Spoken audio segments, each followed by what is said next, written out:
കേരള കോൺഗ്രസിന്റെ ശക്തി ചോർന്നതോടെ ജോസ് കെ മാണിയെ പൂട്ടിയിടാൻ CPI രംഗത്തെത്തിയിരിക്കുന്നു.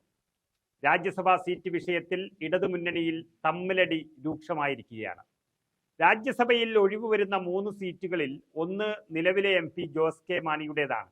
എന്നാൽ അത് തങ്ങൾക്ക് വേണമെന്നാണ് CPI ഇപ്പോൾ ആവശ്യപ്പെട്ടിരിക്കുന്നത്. മുന്നണിയിൽ രാജ്യസഭാ സീറ്റ് പണ്ട് CPIയുടേതായിരുന്നുവെന്നും അതിൽ വിട്ടുവീഴ്ച വേണ്ടെന്നുമാണ് CPI നിലപാടെടുത്തിരിക്കുന്നത്. നമുക്കറിയാം, ജോസ് കെ മാണിക്ക് ആകെയുള്ളത് ഒരു രാജ്യസഭാ MP സ്ഥാനമാണ്.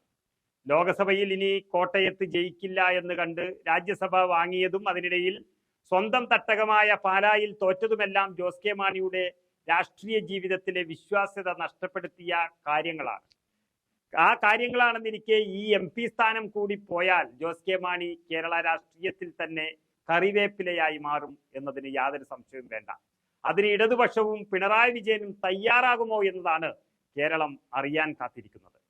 ഇതിൽ തന്നെ ഏറ്റവും പ്രധാനപ്പെട്ട വിഷയം എന്ന് പറയുന്നത് ഈ വരുന്ന ജൂലൈ 1-നാണ് CPM നേതാവ് എളമരം കരീം, CPIയുടെ സംസ്ഥാന സെക്രട്ടറി ബിനോയ് വിശ്വം, അതുപോലെ കേരള കോൺഗ്രസ് ചെയർമാൻ ജോസ് കെ മാണി എന്നിവരുടെ രാജ്യസഭാ കാലാവധി തീരുന്നത്. ഈ വരുന്ന ജൂൺ 4-ന്, അതായത് ഒരു മാസം മുൻപെയാണ് ഇനി ലോക്സഭാ തെരഞ്ഞെടുപ്പിന്റെ ഫലം പുറത്തു വരുന്നത്. ജോസ് കെ മാണിയുടെ സ്ഥാനാർത്ഥിയും മറ്റു ഇടതുമുന്നണി സ്ഥാനാർത്ഥികളും മാണിയുടെ മേഖലകളിൽ പരാജയപ്പെടുകയാണെങ്കിൽ, അതായത് കോട്ടയം, പത്തനംതിട്ട, ഇടുക്കി തുടങ്ങിയ സീറ്റുകളിൽ ജോസ് കെ മാണിയുടെ വോട്ടുകളിൽ നേരാംവണ്ണം ഇടത് സ്ഥാനാർത്ഥികൾക്ക് ലഭിച്ചില്ല എന്ന് വരികയാണെങ്കിൽ ജോസ് കെ മാണിയെ വലിച്ച് താഴെ ഇറക്കാൻ ഇടതുമുന്നണി, പ്രത്യേകിച്ച് CPM നേതൃത്വം മുന്നിൽ കണ്ടുകൊണ്ടുള്ള നീക്കമാണ് CPI നടത്തിയിരിക്കുന്നത്. വിഷയം ഇതുവരെ ഇടതുമുന്നണി ചർച്ച ചെയ്തിട്ടില്ല എങ്കിലും മുന്നണി യോഗത്തിൽ സീറ്റിന്റെ കാര്യത്തിൽ വിട്ടുവീഴ്ച വേണ്ടെന്നാണ് CPIക്കുള്ളിൽ എടുത്തിരിക്കുന്ന തീരുമാനം.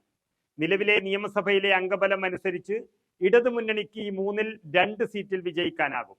ഒന്ന് കോൺഗ്രസിനോ UDFനോ വിജയിക്കാം. ഇതിൽ ഒന്ന് CPMനും മറ്റൊന്ന് ഘടകകക്ഷിക്കുമാണ് പോവുക. ജോസ് കെ മാണിയുടെ കാലാവധി ജൂലൈ 1-ന് കഴിയാറായതിനാൽ ഒഴിവരുന്ന സീറ്റിൽ 1 തങ്ങൾക്ക് നൽകണമെന്നാണ് കേരള കോൺഗ്രസ് ആവശ്യപ്പെട്ടിരിക്കുന്നത്. എന്നാൽ CPMന് കിട്ടുന്ന സീറ്റ് വിട്ടുകൊടുത്തോട്ടെ, ഞങ്ങൾക്ക് വിട്ടുകൊടുക്കാനാകില്ല, ഞങ്ങൾക്ക് ഇക്കാര്യത്തിൽ വിട്ടുവീഴ്ച ഇല്ല എന്നുള്ള നിലപാട് ഇടതുമുന്നണിയിൽ ഉന്നയിക്കാനാണ് CPIയുടെ നീക്കം. അതേസമയം സീറ്റിന്റെ കാര്യത്തിൽ ആവശ്യം ശക്തമായി ഉന്നയിക്കാനാണ് കേരള കോൺഗ്രസ് എമ്മിന്റെയും നീക്കം നടക്കുന്നത്. കോട്ടയത്ത് ചേരുന്ന അവരുടെ സ്റ്റിയറിംഗ് കമ്മിറ്റി യോഗത്തിൽ ഇക്കാര്യം ചർച്ച ചെയ്യുകയാണ്.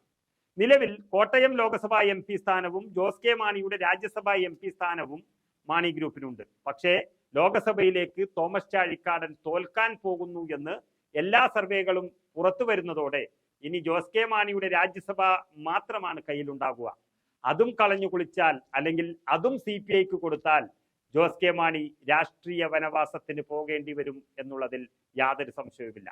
ഏതായാലും ജോസ് കെ മാണിയുടെ പ്രവർത്തകരെല്ലാം UDFനൊപ്പം പോകുന്നുവെന്നും മാണി ഗ്രൂപ്പ് ശിഥിലമാകുന്നുവെന്നുമുള്ള ഒരു സാഹചര്യം കൂടിയുള്ളപ്പോൾ ലോക്സഭാ തെരഞ്ഞെടുപ്പിന്റെ ഫലമറിയുമ്പോൾ ജോസ് കെ മാണിയെ കൊണ്ട് എന്തു ഗുണം LDFന് കിട്ടി എന്നതിനെ ആശ്രയിച്ചിരിക്കും അദ്ദേഹത്തിന്റെ രാഷ്ട്രീയ ഭാവിയും.